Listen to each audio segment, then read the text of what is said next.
근데 그게 쉽지 않을 겁니다. 답을 받기가.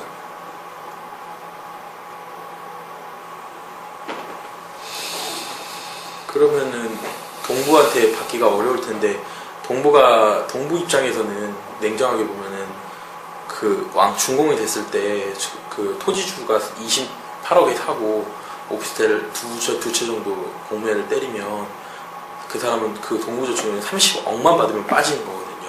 그거를 받을 수 있는 조건이 성립돼 있으면은 동부로서는 아쉬울 게 없으니까 뭐 상계하든 말든 알아서 해라 하지. 그렇죠. 뭐 지금 동의 해주더라도 충분히 뭐 그 돈 회수하는데 지장이 없으면 해줄 텐데 보통은 그게 충분치가 않다고 보는 거죠. 보통은. 네.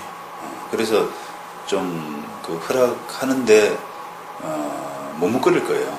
그래서 지금 아까 그 우리가 채권 가압류 그런 것들이 그런 그 동부한테 허락을 얻어내는 자극으로 작용할 수가 있는 거죠. 누군가 자꾸 이제 분쟁을 만들어서 뭐 걸고 이렇게 하면은 삐걱거리잖아요, 사업 자체가. 해결하고 싶어지죠. 그렇죠. 그러니까 해결하기 위해서 이제 뭐 가압류 풀고 이런 차원에서 그런 것들이 이제 그러면 네. 합의되고 싹 가라는 거예요. 제가 취소하면 가처분 취소하면. 그렇죠. 결국에는 취소되는 사례도 많겠네요. 보통 그 사이에 압력을 통해서 압력을 받은 사람이 B가 A에게 그냥 해결해 주겠다 해서 해결이 되면 서로 간에 그렇죠. 취소하고 끝나는 경우도 많겠네요. 네네. 판결까지 안 가고. 아니 이제 가압류하고 판결은 다른 거예요. 가압류는 그 우리가 지금 저도 걸 수 있는. 그렇죠. 예. 일방적으로 신청해서 네. 그게 한 2주 만에 결정이 납니다, 보통. 네. 재판하는 것처럼 몇 달씩 하는 게 아니라, 그러니까 가압류가 걸려놓고요. 네. 걸려놓고 그거를 만약에 서로 합의된다 그러면은 가압류를 이제 뭐 취하든지 그런 쪽으로 해결하는 거죠. 제 개인이 지식 없이 일반 가압류가 아닌 제3채무자에 대한까지 껴넣어서 가압류를 할 수 있는 그런 소장을 제가 쓰고 진행해 나갈 이 능력이 될까요? 쉽지 않을 거예요. 전문가가 있어야 되지 않을까요? 뭐 그렇게 도움 받으셔야 될 겁니다. 혼자 하시긴 어렵고. 네. 돈 내고 해야 하는 게 더 효과적일 거란 말씀이시죠. 제가 했다가 괜히 뭐 문구에 오류가 발생하거나 그렇죠. 근데 어차피 이게 이제 서비스를 이제 받는 데 따른 비용 네. 하고 내가 그 받는 것을 받는 데 대한 어떤 이득, 효용 이런 차이 문제잖아요. 근데 한번 만약에 뭐 전문가 보수가 10만 원이다라고 하면 못 맡길 이유가 없죠. 그잖아요. 근데 이제 그런 것들이 비교하셔가지고 뭐 내가 충분히 낼만하다 그런 판단이 들면 이제 하는 건데 지금으로서는 어쨌든 법적인 조치는 채권 가압류라 치고요. 네. 채권 가압류가 그게 신탁 채권하고 뭐 이전 등기 채권 두 가지 정도가 생각이 되는데 그걸 가압류를 하나로 할 것이냐 뭐 두 개로 할 것이냐 요거는 좀 확신이 안 섭니다. 가압류 대상 우리 두 가지 형태라서요. 안 서는데 보수를 말씀드리자 그러면은 한 건으로 만약 하게 되면은 하나만 도중에 한번 말씀드리고 싶은 게요. 그 시행사가 저 말고도 채무자들이 많이 있나 봐요. 그래서 그 채무자들과 관련된 뭐 채권자들도 있고 임명계약서 뭐 시공과 시행사의 임명계약서 또 시행과 토지주의 간의 또 임명계약서라고 해서 그냥 1대1 계약서로 해서 발생되는 때도 많은데 그런 서류들이 신탁한테 지금 신탁가압류 지금 말씀하신 내용에 영향을 끼치는가를 물어보고 싶어요. 그런 임명계약서들이 영향을 끼치느냐? 네. 무슨 말인지 모르겠네요. 채권 지금 제가 하려는 지금 채권 가압류 등기식 대위 등기나 이런 걸 하려고 대위 등기는 지금 생각을 안 하고 있고요. 네, 알겠습니다. 채권 가압류에 대해서 할 때 뭐 그것도 영향을 끼치는 건 아니에요. 그건 무관하죠. 뭐. 그건 상관없죠. 워낙 저 머리가 아파가지고 서류가 너무 도중에 워낙 많아가지고. 지금 이게 구조를 보면 어떻게 보면 단순한 거예요. 네. 내가 보증금 받을 채권이 명백히 있는 거 아닙니까? 네. 그런데 얘들을 시행사들 재산에 뭔가 가압류를 해야 되는데 신탁재산 이전 느끼 이런 느끼 이거거든요. 결국은 복잡한 사건은 아닌데요. 이게 전문가 도움을 받으라고 말씀드리는 것은 이게 조금 테크니컬한 부분이 있어서 그래요. 네, 제가 맡기고 싶은 가장 결정적인 이유 중에는 그 모든 원고자들이 그렇게 있지만 일단 제 개인적인 상황 자체가 금전적 경제적 어려움이 없고 또 여기에 걸린 저의 어떤 인생적 기회 비용이 너무 크다 보니까 이거는 정말 돈 몇 푼 날리고서 그런 마음이 아니라 큰 돈을 위해서 작은 돈을 쓸 준비를 하고 있거든요. 근데 그 작은 돈도 지금 여력이 너무 안 돼서 빌려서 해야 되는 입장이라 고민은 되는데 말씀 들어보니까 해야 되겠네요. 하시는 게 좋을 것 같아요. 그리고 이제 보수 아까 말씀드리다 말았는데 한 건으로 하게 되면은 그 보수가 70만 원 정도 하고요. 두 건 많이 두 건으로 처리할 수밖에 없다라고 하면은 토탈 100만 원. 그런 정도. 여기 뭐 이렇게 절박한 심정으로 온 사람들이 항상 똑같겠지만 마무리까지 지켜줄 사람이 필요하다 이렇게 생각을 해서 보통 성공보수 제도를 많이 활용을 하잖아요.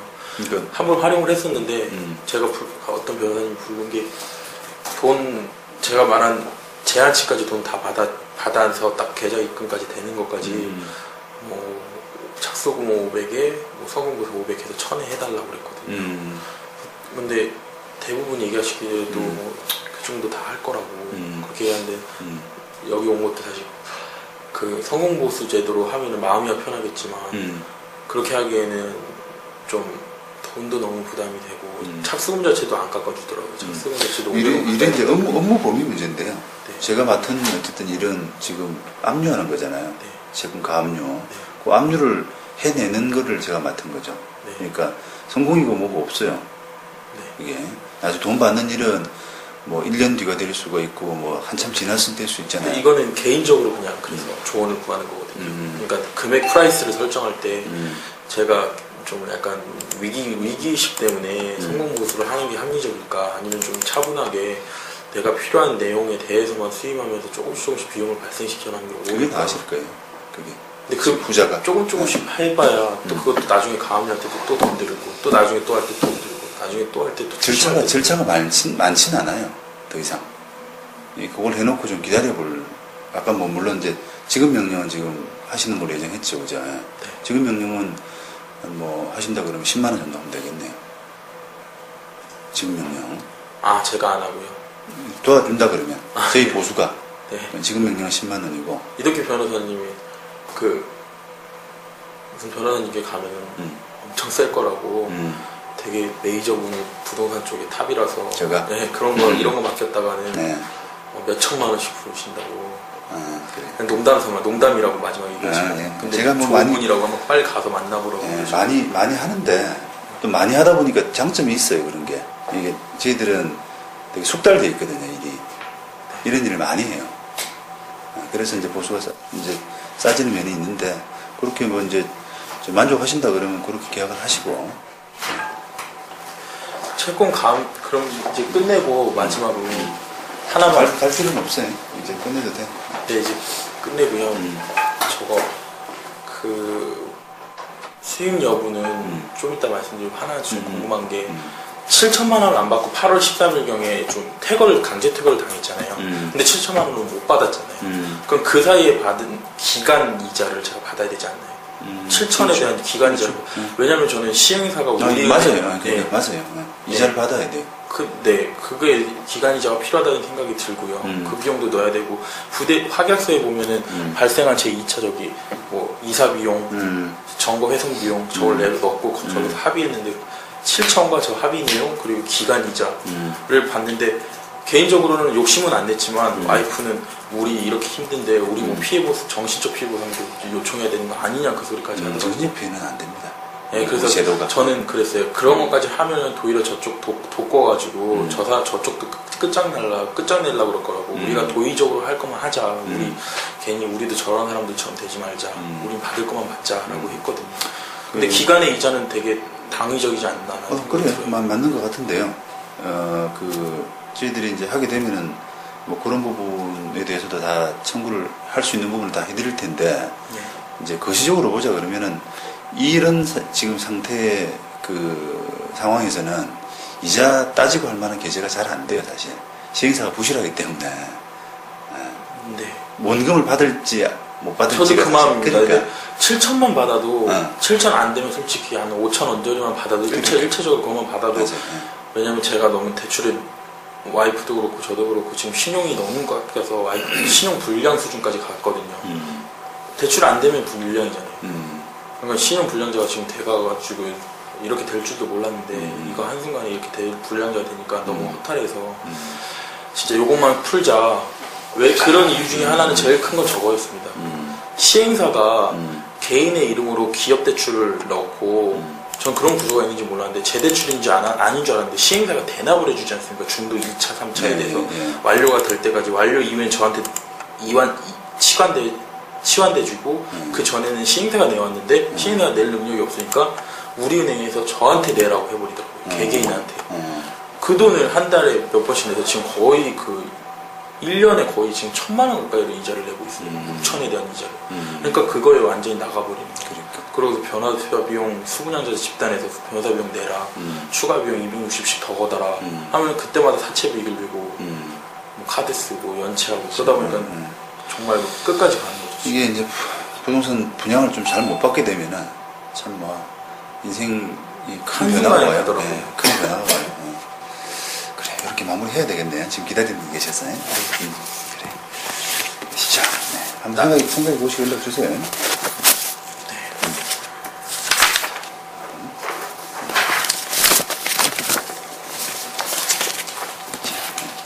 그리고 만약에 맡길 가능성이 있으시면은 서류 같은 거 복사해 놓고 가셔도 됩니다. 저거까지 만약 맡기게 되면은 저거까지 말씀을 드리고 가려고 그러는데